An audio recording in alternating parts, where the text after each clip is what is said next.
नमस्कार दोस्तों, seven Jharkhand local channel में आप सबका स्वागत है। और अभी आप लोग देख रहे हैं वीडियो में झारखंड विधानसभा 2024 आगामी 46 पोटका विधानसभा क्षेत्र से निर्दलीय प्रत्याशी महेंद्र मुर्मू जी, और इनका क्रम संख्या 12 है और इनका चुनाव चिन्ह ट्रक छापा है, जो स्क्रीन में आप लोगों को मैं दिखा रहा हूं। और साथ में बैठे हुए हैं तड़ित मंडल चाचा जी और हिमांशु पाल जी हैं और दामपड़ा से, और उनके साथ में प्रत्याशी को आप देख पा रहे हैं जो बीच में साथ में बैठे हुए हैं, और उनके साथ में बाबलू सरदार जी, और ये है रहे उमापद भगत जी, और ये रहे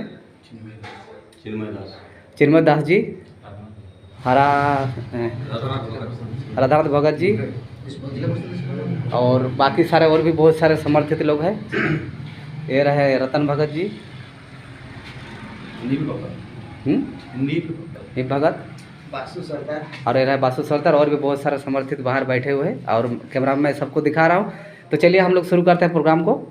तो सबसे पहले मैं प्रत्याशी के पास पहुंचता हूं, जो हमारे पोटका विधानसभा क्षेत्र से जो प्रत्याशी है और बिल्कुल ही फ्रेश कैंडिडेट है, और मुझे आशा है कि बहुत सारे सवाल का जवाब सही देंगे। तो सबसे पहले मुर्मू जी, हमारे चैनल 7 झारखंड लोकल से आपका बहुत बहुत स्वागत है।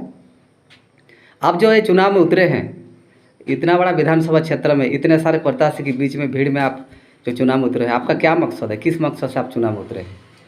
सबसे पहले न्यूज़ 7 के पत्रकार महोदय, आपको मैं जोहार, और साथ में उपस्थित हमारे साथीगण, और साथ में चचा, और जितने भी हमारे आज छठ पर्व जैसे मनाने के संडे के समय में छठवर्ती हो गए, उनकी आस्था को प्रणाम करता हूँ, और सभी पीड़ बंधुओं को मैं जोहार।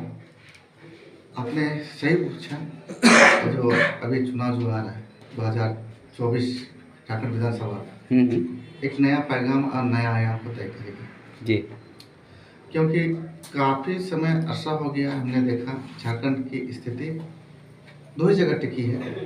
अब भागी के चास हो रहा है, 5 साल हम चास करेंगे, 5 साल हम चास करेंगे, 5 साल हम चास करेंगे। ये चास करते करते बीच में हम लोग के जो आम जानता है त्राहीमाम और त्रस्त है। किस लिए त्रस्त है कि यहाँ पर ना तो डेवलपमेंट के नाम पे कुछ काम हुआ, जितने भी हमारे यहाँ दिशा निर्देश देने के लिए सरकार बनाई, सारे लोगों ने झारखंड का विकास तो नहीं किया, लेकिन आम जनमानस का शोषण जरूर किया। और शोषण इस तरह से किया, वो आपको उनका मानसिक प्रताड़ना अधिक हुई, और उनको जो सम्मानजनक सम्मान मिलना चाहिए था वो जनता को नहीं मिला अभी तक। और मैं इस मुद्दे पे लेके आया हूँ कि आप देखिएगा पोटका विधानसभा क्षेत्र एक चारों ओर हार से घिरा हुआ है। इसका क्षेत्रफल आप देखेंगे तो हमको लगता है कि सबसे बड़ा क्षेत्रफल होना चाहिए, क्योंकि ये आधा डुमरिया प्रखंड पड़ता है जी, एक पोटका प्रखंड पड़ता है जी, और एक जमशेदपुर सुदूर शहरी क्षेत्र में पड़ता है जी, और जंगल क्षेत्र में पड़ता है जी। इनको मिलाकर पोटका क्षेत्र बनाया गया है, तो ये काफ़ी बड़ा क्षेत्र है। और इसमें आप देखिएगा कि यहाँ डेवलपमेंट नहीं के बराबर है। यहाँ पंचायत चुनाव हुआ, पंचायत चुनाव से भी लाभ जरूर मिल रहा है, लेकिन जितना इनको आगे बढ़ना चाहिए था स्तर पर, ये शिशु स्तर से किशोरावस्था तक भी नहीं आ पाई है। तो अब ये युवा अवस्था में कैसे लेके जाएंगे? 24 साल हो गई झारखंड को, हम लोग युवा अवस्था में आना चाहिए, वो अवस्था अभी तक नहीं आई है।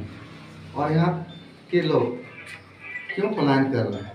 पलायन का सबसे बड़ा चीज़ है कि आपके पास ये कृषि प्रधान देश है, कृषि प्रधान देश होने के बावजूद ये राज्य कृषि पर आधारित है।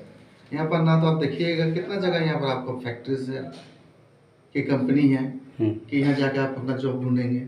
यहाँ जॉब के नाम पर कुछ नहीं है।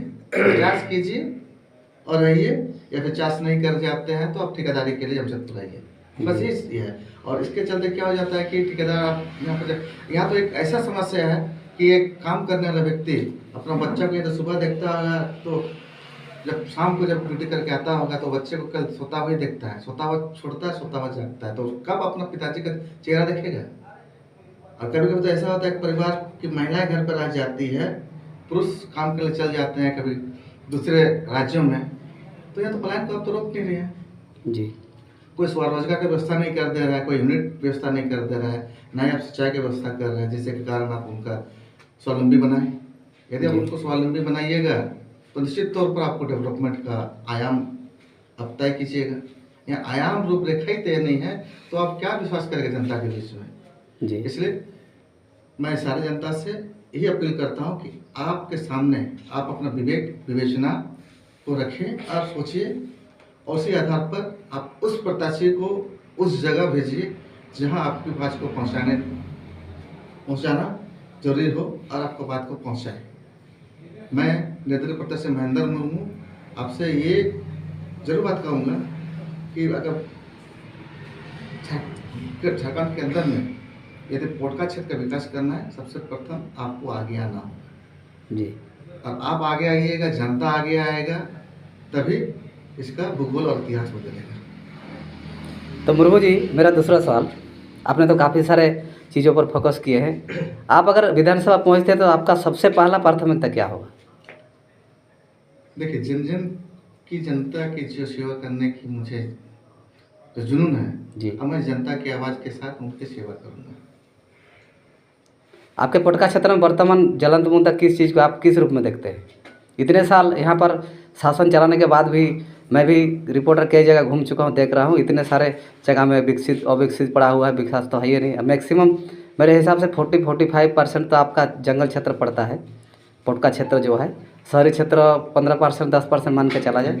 और आपका पोटका सामने में ही मैं देख रहा था कुछ बाउंड्री वगैरह बना हुआ है, शायद किसी कंपनी ने जिंदल या कोई वहाँ पर ज़मीन काफ़ी सारा ले रखा है, तो इसके बारे में आप कुछ कहेंगे? बहुत सारे भूमि वहाँ पर उन्होंने ले रखे है, इसके बारे में कुछ अब हमारे दर्शकों को प्रकाश डालेंगे। मैं इस विषय में एक बात आपको देना चाहता हूँ कि जिंदल के साथ साथ भूषण ने भी यहाँ पर भूषण स्टील प्लांट ने भी सच से बोले उनका भी यहाँ प्रवेश हुआ था जी। लेकिन किन कारणों से इनका यहाँ से निवेश उठना एक रोजगार को पूरी तरह से नष्ट करने के बराबर हुआ जी। आखिर यदि वो पठारी और पथरी क्षेत्र में यदि रोजगार दे रहे हैं और इस तरह का राजनीतिक दबाव के अनुसार यदि इस तरह का कंपनी का पलायन हो रहा है तो ये हमारे लिए बहुत दुर्भाग्य है कि हमने उसको स्वागत नहीं किया। तो मुर्मू जी, मैं देख रहा हूँ टाटा स्टील का स्थापना 1932 में यानी 1932 में हुआ है और यहाँ से लगभग मतलब आज के डेट में करोड़ों लोगों को रोज़गार मिल चुका है, इसमें कोई दो राय नहीं, ये सच भी है। और मेरे ख्याल से बहुत सारे जो रेवेन्यू है यहाँ से 70% 75% टाटा ही डेवलप करता है, जो देखने में आ रहा है और रिपोर्ट में भी बता रहा है। तो हमारा कहना है कि मतलब आज अगर जिंदल और स्टील और उसके बाद दूसरा क्या स्टील बता रहे थे, भूषण स्टील, अगर ये दोनों यहाँ पर अपना प्रोजेक्ट खोल लेते तो मेरे ख्याल से पोटका का बेरोजगारी समस्या शायद कुछ हद तक दूर हो जाता। इसके बारे में आपका क्या विचार है? कुछ हद तक में सर्वविज्ञान विकास की ओर अग्रसर हो जाता है जी। क्योंकि अब देखिएगा यहाँ पर जो भी बच्चे हैं लगभग ग्रेजुएशन किए हुए हैं जी। ग्रेजुएशन करने के बाद ये हो जाता है कि पूरे वर्ष परिपक्व हो चुके हैं जी। उनको रोजगार से जोड़ना सबसे बड़ी बात होती है जी। और यहाँ पर आज का डेट में अब देखिएगा यहाँ कृषि केवल लड़का भी ठेकेदारी कर रहा है जी। तो ये कितनी अव्यवस्था है जी। यदि उसको आप शिक्षक के रूप में अगर किसी जगह बहाल कर देते शिक्षा हमारा दुरुस्त होता है जी। यदि उनको आप टेक्निकल रूप में कुछ दे देते हैं उनको टैक्सेशन बना देते उनको मेडिकल लाइन में लेके आते तो वही आज यहाँ पर जो स्वास्थ्य की समस्या है जी, जो सबसे बड़े ज्वलंत मुद्दा है और यहाँ कृषि के क्षेत्र में भी अब यह कर सकते हैं। सबसे बड़ी बात है कि यहाँ पर अवेयरनेस सबसे बड़ी जरूरत है जी। स्वरोजगार के क्षेत्र में यदि आप उनको आगे लेके जाइएगा वो आपके लिए हमेशा साथ खुलेगा। जी। तो मुर्मू जी, आपने रोजगार के क्षेत्र के लिए काफ़ी सारे आपने जानकारियाँ दिया। तो एक्चुअली में मानव जीवन में स्वास्थ्य, शिक्षा और रोजगार, ये तीन चीज़ तो बहुत ही आवश्यक होता है। तो थोड़ा सा मैं शिक्षा के बारे में भी मैं आपसे जानकारी लेना चाहूँगा। आप अपने दर्शकों को या वोटर क्षेत्र के लोगों को, इस पोटका विधानसभा क्षेत्र के लोगों को आप शिक्षा के बारे में क्या कहना चाहेंगे? क्या दुरुस्त है आपका शिक्षा? यहाँ की शिक्षा व्यवस्था बहुत मतलब दयनीय स्थिति है जी। अब देखिएगा एक सरकारी शिक्षक को स्कूल पे होना चाहिए, उनके ऊपर सरकार इतना जिम्मेवारी डाल देती है कि उनको स्कूल छोड़ कर चला जाना पड़ता है दूसरे कामों में। दूसरे कामों में चल जाने का मतलब क्या है कि कभी वोट के काम से, कभी किसी जनगणना के ये हिसाब से, इसमें इतने ज़्यादा उनको जवाब दे देता है कि स्कूल से उसको नाता ही टूट जाता है। जी। और जब एक सरकारी, सबसे बड़ी बात है कि शिक्षा तभी दुरुस्त होगा यदि शिक्षा का दुरुस्त तभी होगा यदि वो सरकारी वेतनभोगी जी। यदि अपने बच्चे को भी सरकारी स्कूल में पढ़ाए जी। तब उनको भी एहसास होगा कि सरकारी शिक्षा क्या होती है। जी। और यहाँ तो इस तरह का ये शिक्षा व्यवस्था है कि एक जगह पे एक ही मास्टर है, उसके पीछे इतने सारे बच्चे हैं, वो बच्चे को कलेक्शन करने जाएंगे, वो ड्यूटी उनका है, पढ़ा के लेके आओ। एक गांव देहात में अगर आपके साथ एक कलीग अगर नहीं जुड़ता है, आपके साथ में कोई सहायक नहीं होता है, तो आप स्कूल कैसे चलाइएगा? इसलिए प्राइमरी सेक्शन तो कोई बंद है, आंगनबाड़ी सेक्शन का भी हाल है, प्राइमरी मेडिकल हाई स्कूल में टीचर ही नहीं है। तो ऐसी हालत में अगर शिक्षा दुरुस्त होने की सवाल ही नहीं है, वो तो शिक्षा की जा ही नहीं रही है। पहला मुद्दा है इसको करना। तो मुर्मू जी, इसका मतलब स्वास्थ्य भी यहाँ ठीक नहीं है, शिक्षा भी ठीक नहीं है और रोजगार भी नहीं है, ठीक है। तो आपने बहुत अच्छी जानकारी दी और मैं अंतिम सवाल आपसे पूछना चाहूँगा। तो आप जो राजनीति में अभी आए हैं, आप किस तरह का राजनीति करना पसंद करेंगे? पुराने रीति रिवाज वाले या कुछ नया हट के आप करना चाहते हैं? आपका राजनीति का मतलब करने का जो तरीका क्या होगा?